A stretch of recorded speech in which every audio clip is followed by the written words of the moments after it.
Hey, I'm Caitlin. I study life in extreme environments on Earth because I'm interested in the habitability of other planets like Mars. I've spent a lot of time over the past few years in this gold mine trying to get a sense of how microbes like bacteria are able to survive thousands of feet deep into the continental crust.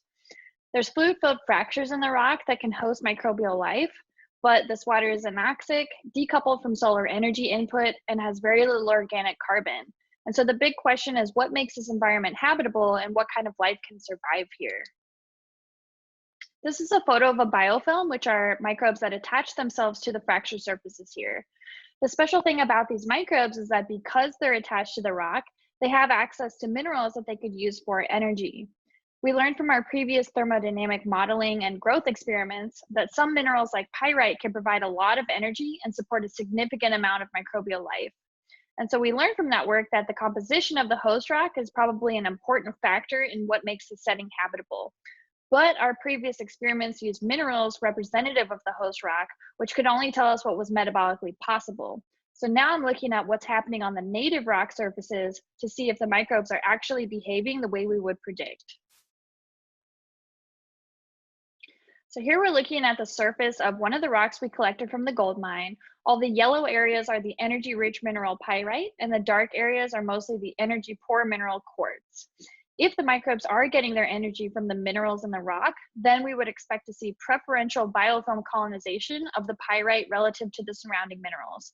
For example, in the transect outlined in the orange box, we would expect to see a higher density of microbes as we go from left to right onto the pyrite grain. So I ran some more growth experiments in the mine using native rock to test this idea out. I mapped out elements and biofilm distributions across lots of mineral grain boundaries in the rocks, and here's an example of what that data looks like at about 3000x magnification. In the top panel, you can see the transect across a mineral grain, and below that are maps of iron and sulfur. Adding these images together, we get the composite image of the pyrite grain, and the bright red dots are the locations of microbes attached to the rock surface. The bottom panel shows the kernel density contours of the microbes, where the bright yellow contours are the highest density of cells, which you can see does occur on the energy-rich pyrite grain.